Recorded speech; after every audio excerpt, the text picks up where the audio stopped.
বাংলাদেশের ইতিহাসে একজন মাত্র মানুষই নোবেল পেয়েছে আমার জানা মতে, দ্বিতীয় কেউ এখনো নোবেল পুরস্কার পায় নাই, একজনই পেয়েছে, ডক্টর ইউনুস। আচ্ছা, এই ব্যক্তি যে পেয়েছে তার অবদান কি? আপনি বলবেন অবদান হলো দারিদ্র বিমোচন, অবদান হলো আর্ত মানবতার সহায়তা, অবদান হলো গরিব দুঃখের পাশে দাঁড়ানো। আমি বলবো এর চাইতে আরো বড় একটা অবদান আছে, সেটা হলো এই দেশের পাড়ায় মহল্লায় মফস্বলে প্রত্যন্ত অঞ্চলে গ্রামে গঞ্জে সকলের ঘরে ঘরে সুদের বিষ বাষ্প পৌঁছানো। না হলে শুধু আর্ত মানবতার সেবা করলেই যদি নোবেল পাওয়া যেত, এই দেশের বহুত হুজুর এমন আছে যেই সময় দেশে বড় বড় মুশকিল দেখা দেয়, যেমন গত 2-1 বছর আগে সুনামগঞ্জে বন্যা হলো, কুড়িগ্রামে বন্যা হলো, নেত্রকোনার অনেক এলাকাও বন্যায় প্লাবিত হলো। আপনারা দেখার কথা সেই সময় কয়জন নাস্তিক এই দুঃখী মানুষের পাশে দাঁড়িয়েছিল, কয়জন বেদিন, কয়জন মুরতাদ, কয়জন সেকুলার, কয়জন তথাকথিত সুশীল আর এলিট এই আর্ত মানবতার খেদমত করেছিল। বরং গোটা বাংলাদেশ দেখেছে। যদিও হলুদ মিডিয়া এগুলো নিয়ে রিপোর্ট করে নাই, হুজুরদেরকে নিয়ে রিপোর্ট ওরা কখনোই করে না। হুজুররা যদি লক্ষ মানুষের সামনেও কথা বলে সেটা পত্রিকায় আসে না, আর ওরা যদি 10 জন মানুষের সামনেও আলাপ করে সেটা পত্রিকার প্রথম পাতায় বড় করে ছেপে দেয়, কারণ ওদের কথার বড় দাম আছে, ওদের শিক্ষার বড় দাম আছে। আর আমাদের কথারও দাম নাই, আমাদের শিক্ষারও দাম নাই। এমনকি আমরা যে শিক্ষিত, এই অনুমতিটা, এই স্বীকৃতিটা পাওয়ার জন্য স্বাধীনতার পর 50টা বছর অপেক্ষা করতে হয়েছে। তার মানে রাগ পর্যন্ত আমরা যে শিক্ষিত এটাই তারা স্বীকৃতি দিচ্ছে না, স্বীকৃতি প্রাপ্ত না। এমনকি স্বীকৃতি দিয়েছে কবে? আমরা পড়ালেখা শেষ করার পরে। তার মানে আমরাও স্বীকৃত প্রাপ্ত মৌলবী না। এরপরে যারা এসেছে তাদেরকে হয়তো স্বীকৃতি নামের একটা মূলা গলায় জড়িয়ে দেওয়া হয়েছে।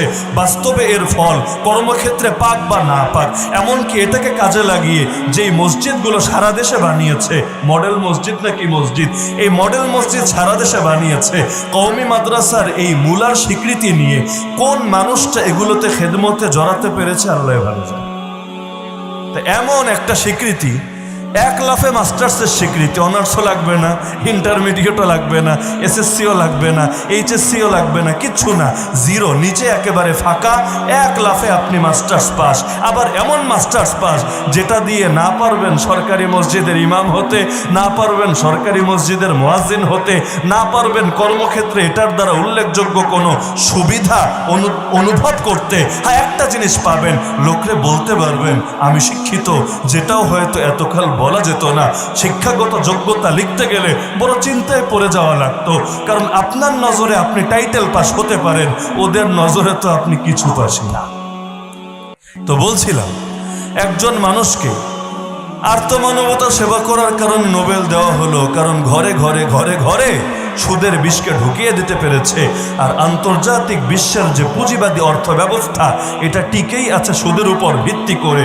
সুদ যত ছড়াবে পুঁজিবাদ তত স্ট্রং হবে, পুঁজিবাদ যত স্ট্রং হবে পশ্চিমা বিশ্বের রাজত্ব তত মজবুত হবে, সুসংহত হবে। আর ওদের রাজত্ব যত মজবুত হবে, ইসলাম আর মুসলিম উম্মার বিপদ তত বাড়বে আর বাড়তেই থাকবে। মুসলমানদের বন্ধু মুসলমানই হয়, মুসলমানের বন্ধু অন্যরা কখনো হয় না। কোরআনের একাধিক আয়াতে এই বাস্তবতা আল্লাহ জানিয়েছেন, ওয়াল মুমিনুনা ওয়াল মুমিনাতু বা'দুহুম আউলিয়াউ বা'দ।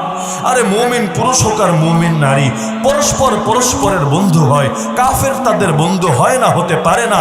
লা তাত্তাখিযুল ইয়াহুদা ওয়ান নাসারা আউলিয়া বা'দুহুম আউলিয়াউ বা'দ ওয়া মান ইয়াতাওয়াল্লাহুম মিনকুম ফাইন্নাহু মিনহুম। আল্লাহ বলছেন, ইহুদি খ্রিস্টানদেরকে বন্ধু বানিয়ে নিও না, ওরা একজন আরেকজনের বন্ধু হতে পারে। তোমাদের কেউ যদি ওদেরকে বন্ধু বানায়, সেও ওদের একজন বলেই বিবেচিত হবে। যার সঙ্গে যার মহাব্বত, তার সঙ্গে তার কিয়ামত। আল মারউ মা মান আহাব্বা, আল্লাহ নবীর বিশুদ্ধ হাদিস। এই কারণে এক সাহাবী এসে নবীরে বলে, ইয়া রাসূলুল্লাহ মাতা সাআ, হে আল্লাহর রাসূল, কিয়ামত কবে হবে? নবী বললেন, কিয়ামত কবে হবে এটার জবাব পরে, তুমি আগে আমারে বলো। ওমা আদাত্তা লাহা, আরে কিয়ামত সম্পর্কে যে জানার কৌতূহল জেগেছে, কেন, কি প্রস্তুতি নিয়েছো? নিজেকে কতটুকু গড়ে তুলেছ কিয়ামতের দিন আল্লাহ তাআলার সামনে জবাবদিহি করার জন্য। সাহাবী যেহেতু, সাহাবীদের ভেতরও যেমন বাহিরও তেমন। আমাদের মতো দুই রূপ নিয়ে তারা ঘুরতেন না, যে ভেতরে এক রূপ, বাইরে আরেক রূপ। বাইরের রূপ হলো ইসলামের পক্ষের শক্তি, কিন্তু ভেতরের অনেকের রূপ হলো ইসলামের সম্পূর্ণ বিপক্ষের শক্তি। মুখে মুখে এমনভাবে কথার ফুলঝুরি ছোটাবে, মনে হবে এই যুগে ইসলামের জন্য এর চাইতে বড় কল্যাণকামী কেউ হতে পারে না, কিন্তু তলে তলে কাফের মুশরিকদের সঙ্গে হাত মিলিয়ে এমনভাবে ইসলামের গোড়ায় আঘাত করতে থাকবে, যত বড় আঘাত হয়তো ফিরআউন আর নমরুদরাও করেনি। তো বলছিলাম, আল্লাহ নবী বললেন, কি প্রস্তুতি নিয়েছো? সে বলল, ইয়া রাসূলুল্লাহ, মা আদাততু লাহা কাসীরা সিয়ামিন ওয়ালা সালাতিন ওয়ালা সাদাকা। কিয়ামতের জন্য খুব বেশি নামাজও পড়তে পারি নাই, খুব বেশি রোজাও রাখতে পারি নাই, খুব বেশি দান সদকাও করতে পারি নাই। আমার না নামাজের সম্বল, না রোজার সম্বল, না দান সদকার সম্বল, নফল আমলের আধিক্য আমি জমা করতে পারি নাই। একটা সম্বল জাস্ট আছে আমার, ওয়ালাকিন্নী উহিব্বুল্লাহ ওয়া রাসূলা। আমি ভালোবাসি আল্লাহকে আর ভালোবাসি তার রাসূল সাল্লাল্লাহু আলাইহি ওয়াসাল্লামকে। একটাই সম্বল, একটাই পুঁজি, অন্য কোনো পুঁজি নাই আমার।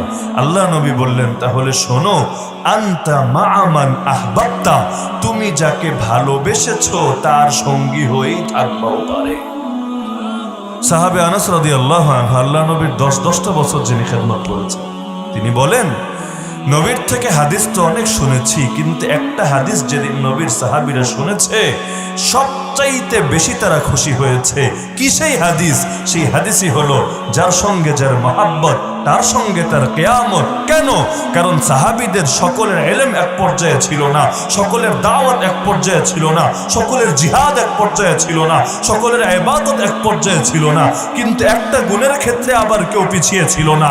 একটা গুণ সকলের মধ্যেই বিরাজমান ছিল, সেটা হলো আল্লাহ এবং তার রাসূলের মহাব্বত। যেহেতু নবী জানিয়েছেন, যার সঙ্গে যার মহাব্বত তার সঙ্গে তার আখিরাত, এটা শুনে সকলেই খুশি হয়েছে। আশা করা যায় এই মহাব্বতের উসিলায় আল্লাহ নাজাত দিবেন। তো মহাব্বত এটা শরীয়তের অংশ। কেউ যদি ভাবে না মহাব্বত এটা জাস্ট ন্যাচারাল বিষয়, আমাদের পার্সোনাল বিষয়, তাহলে ইসলামের পরিপূর্ণতায় সে বিশ্বাস করে না। হাদিসে আছে, মিশকাত শরীফও যারা পড়েছেন জানার কথা, আহাব্বুল আমাল ইলাল্লাহ আল হুব্বু ফিল্লাহ ওয়াল বুগদু ফিল্লাহ। আল্লাহর নিকট সবচাইতে প্রিয় আমল হলো আল্লাহর জন্য ভালোবাসা, আল্লাহর জন্য ঘৃণা করা। এমনকি আল্লাহ নবী বলেন, 3টা গুণ যদি কারো মধ্যে থাকে, ঈমানের মজা, ঈমানের মিষ্টতা সে পেয়ে যায়। ঈমান মজাদার জিনিস।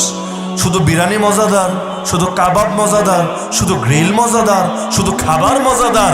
আরে না, এই মজা তো ছোট মজা। আসল মজা হলো ঈমানের মজা, আমলের মজা, ইবাদতের মজা। কিন্তু যদি জিজ্ঞেস করেন, হুজুর